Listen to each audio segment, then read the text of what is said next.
They're untraceable, accessible, and involved in thousands of violent crimes. But unlike conventional guns, a ghost gun is made with parts ordered online. They don't come with a serial number, so it makes it impossible to figure out who owns them.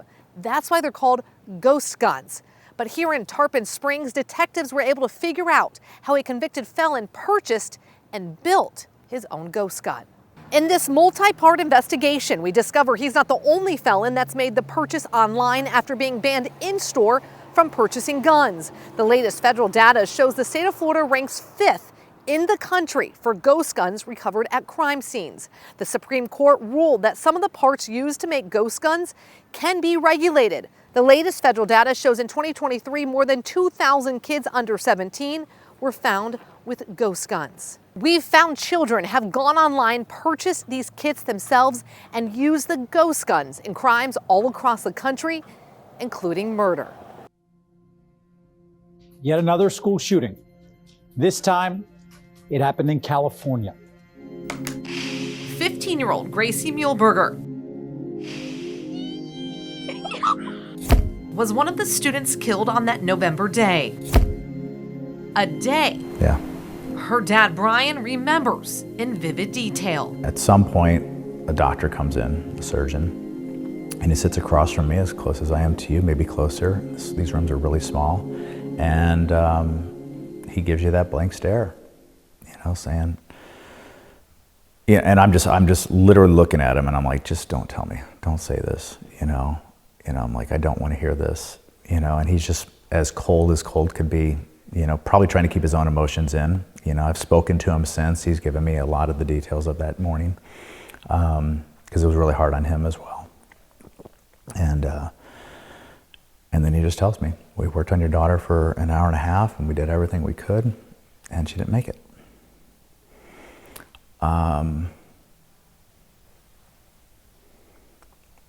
The only way I can describe what happened at that point in my body was I wept and I wailed and I cried. I just fell to the ground. It was just like a visceral pain coming out of my body. But this investigation isn't about another school shooting. It'll be 6 years this year. It's about what Brian learned after his daughter's death. So, within a very short period of time after the shooting, we heard that the firearm used was what's called a ghost gun, kind of a slang term for a kit gun that you can buy and build, and never heard the term before. A gun kit the shooter could have easily ordered himself at just 16 years old. It's truly kits that are made and sold online or in stores or at gun shows that are highly accessible.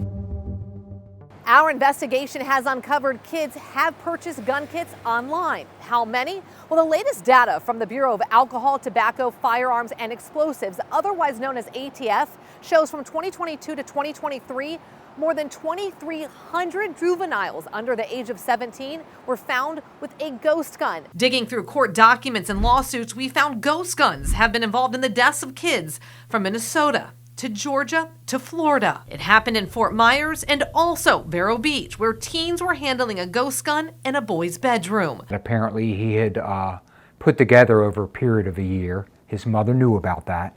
She wasn't aware that he had ammunition. He clearly had ammunition and gotten that at some time. And he's how old? He was 14 to 15 years. Police Chief David Curry says the young teen purchased the parts himself and put together the gun that ultimately took his life. A 14-year-old can't go into a gun store and purchase a gun. Not at all. But they can go online and purchase the parts to make one themselves. Correct. And that's completely legal. That's legal and it should not be. To expose just how easy it is for children to purchase these things, some of the kits look more complex than others. We met up with mom, Casey Syrie. Are you over the age of 21? She agreed to go online and purchase. So it's in my cart. Part of a gun. There's my order summary. In her 14-year-old son's name. She says there was no background check, just an age verification. She checked yes that her teenage son was over 21 and purchased. 80% lower for an AR-15. We tracked the package, and within just a few days, it arrived at her front door. Oh my goodness. Oh. So a part, and you saw how easily it would have been to order the entire thing. Oh, yeah. We On that definitely site. received follow-up emails encouraging us to purchase more. We returned the part to the company. Brian also knows how easy it is to purchase because he did the same thing after his daughter Gracie's death in her name. It was just like, all you need to do is buy the whole kit and it'll come to you and you can build it. I thought, great. For $700, let's do it. So go to checkout, add to cart, checkout. Are you over 18? Are you legally able to own guns? Check mark, yes, yes. Submit, checkout. Next thing you know, it's coming to me. The last minute before I hit checkout, I made sure that who it was being sent to was my daughter. So this is 4 months after she had been killed, and put her name on the order form, and then went back and finished the checkout process. So I officially lied by clicking that checkbox, but that's how easy it is. It's why he filed this lawsuit against the ATF to regulate gun kits, specifically the 80% receiver and frames that allows you to make a gun at home. There has been a back and forth by both the Biden and Trump administrations on how these types of guns should be regulated. But the Supreme Court ruled earlier this year that certain unfinished frames, receivers, and weapons parts kits are considered firearms and are subject to federal regulations, including requiring serial numbers, background checks, and record keeping for dealers. These photos from the ATF show the difference in what is regulated under the Gun Control Act. Like the piece Casey purchased, this is still not considered a firearm because it's missing holes and dimples for attaching key parts, including the trigger, while this other photo of a receiver has a partially machined fire control cavity, and the ATF says this does meet the definition of a firearm. Here's an AR-15 rifle kit. We shopped site after site, putting in kit after kit, and not once did any of the sites tell us there would be a background check, and only asked us to verify our age by clicking a box. It's all we had to do before putting in our credit card information and hitting purchase. Should kids be allowed to purchase kits online and put together their own guns? Right. Clearly, no. I believe clearly no. And like I said, there's a lot of hobbies out there for adults and young people. But with regard to adults as a hobby, like you said, that may be one thing. Building guns, putting puzzles together, what have you. But for a juvenile to build a gun and to be able to order the parts online, to me is totally unjust. Do you think it's a loophole that's just been overlooked? Absolutely, absolutely. In a perfect world, we'd find a way together to do it. And, I would love to ask every one of these folks how they would feel if they lost their child. So it's easy to be on the one side until you're on the other side, until you're sitting in my shoes. I probably would have said the same thing naively. You don't have the rights to take my guns away. But then put yourself on my side and go, but if there's a better way and my child can still be here and protected and a 16-year-old kid can't get a gun. A type of gun used on that November day. We've got an active shooter at Saugus High School. We need all units to respond. For just 8 seconds. You never know when your 8 seconds is going to come. My 8 seconds was that 8 seconds where that kid stood there and fired his gun, killing 2 kids and wounding 3 others. And 8 seconds is so quick, and your life can be flipped upside down in that 8 seconds. And just know that the only thing you can do is live in the moment, enjoy the experiences, enjoy the time with your kids. And I hope it never happens to anyone, but it will happen to others. And that I just pray that whenever that time comes in someone's life, that they feel like they've done enough, and they don't have any regrets. We don't have any. Now, some states do ban ghost guns altogether, though Florida is not one of them. A Florida congressman says ghost gun parts are too accessible. We'll show you some of the proposed solutions still ahead. But first, more on the case that started this entire investigation. A convicted felon arrested after trying to shoot his own mother with a ghost gun he purchased the parts for and put together himself. We've uncovered that he's not the only one that's been banned from buying guns in store and going online and purchasing them instead. Here's part 2 of Untraceable and Accessible. So this is my brother's motor helmet. It was a lifelong dream This is special to me because this is actually his first helmet that he received. for Andre Moye Jr. He's truly quite the man. to patrol the streets. He always called home. This was his dream job. He finally got it. Now it's his photo that is placed along those streets Always watching over you, especially the family. where Moye died trying to protect the community. On August 12, 2019, two-year Highway Patrol Officer Andre Moye made a routine traffic stop along a California freeway. When officers were updated by police radio that multiple officers were down, struck by gunfire, one of them, Andre Moye. I was on my way home from work and I stopped at Home Depot to pick up some stuff. And at that time I got a call from my wife and hysterical, you know, our daughter-in-law called her and said that, you know, Andre is in the hospital. We need to get over there now.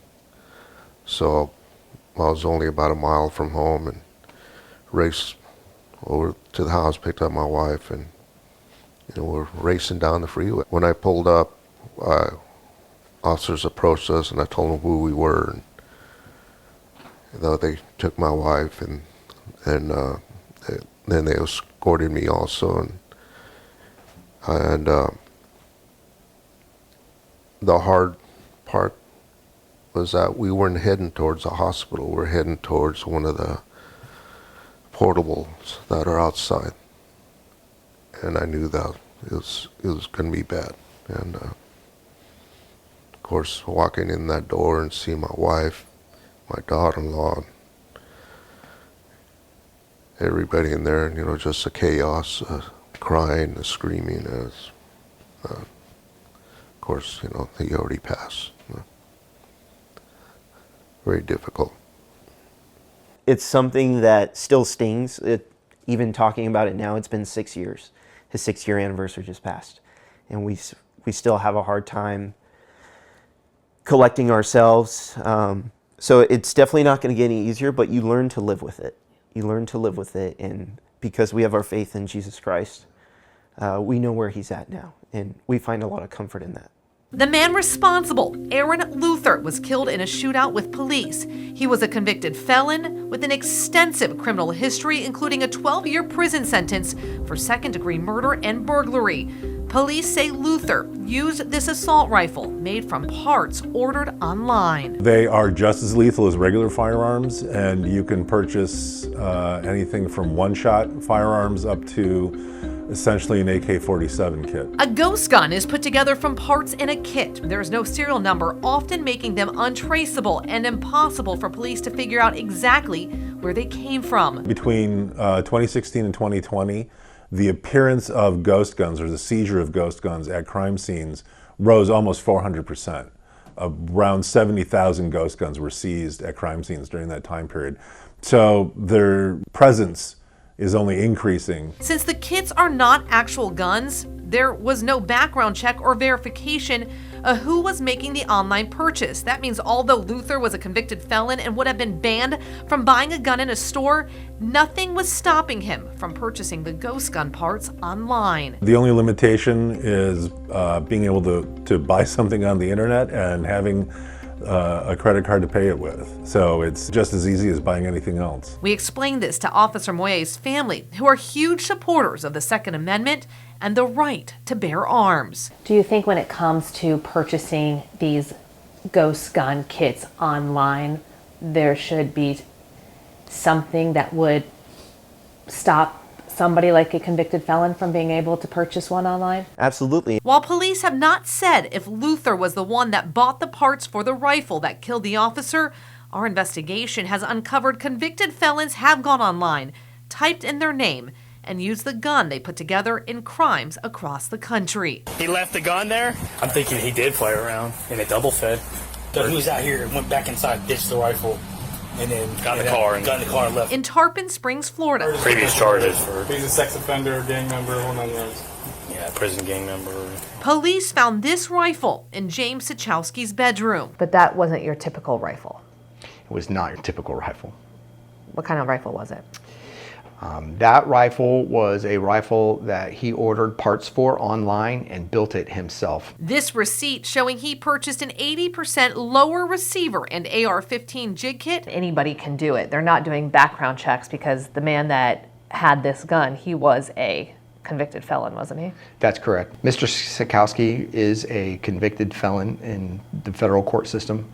And to my knowledge, there were no background checks completed when he bought this lower receiver. Detective John Melton says when it comes to the parts ordered online, no one is breaking the law because technically the items are not considered a firearm, and the 80% lower receiver wasn't a completed firearm when delivered to Sachowski's door. I am sure that we will continue to see ghost guns used in crimes. There's nothing stopping it. No, ma'am. It's tricky to figure out how often a felon is buying or in possession of a ghost gun because there just really isn't good data out there. We reached out to the Florida Department of Law Enforcement months ago to see if they track ghost gun cases, and they still haven't gotten back to us with an answer. We did reach out to local law enforcement agencies to see if they track it. Only a few told us they do. So we started tracking it ourselves. Where am I being taken? We found 38-year-old Carlos Urena of Tallahassee. Right now you're under arrest for possession of a firearm by convicted felon. Now serving an 87-month prison sentence after prosecutors say the convicted felon spent nearly $8,000 purchasing gun parts online and had more than a dozen guns, most of them Urena made himself. Then there are cases out of Georgia, Minnesota, Michigan, Maryland, and California. The man seen in this surveillance video ambushing two sheriff's deputies. Both deputies survived and filed this lawsuit against one of the largest manufacturers of ghost guns, alleging the company creates a market that unreasonably, directly, and indirectly put untraceable, no background check guns in the hands of people with predictable results. The lawsuit filed in a courtroom just an hour down the road from the streets where Andre Moyer's photo stands. End of watch was August 12th, 2019. His photo also decorates the walls of his family's home. He's truly quite the man. He was also my mentor. His brother works at a gun range. And so you do background checks? Absolutely. The family, proud gun owners. So when we evaluate it from a lens of are there certain processes that law-abiding citizens have to go through? Absolutely. Should we create more hoops and boundaries for law-abiding citizens to make it harder for them to protect themselves against evil people like that? Absolutely not. But even so, they believe someone like Aaron Luther should never have been able to buy or even make a weapon like the one used along these streets. I don't think felons should receive weapons. I think they gave up their right to have weapons. Now, the ATF put a new rule in place in 2022 that would require background checks for certain parts of a ghost gun kit.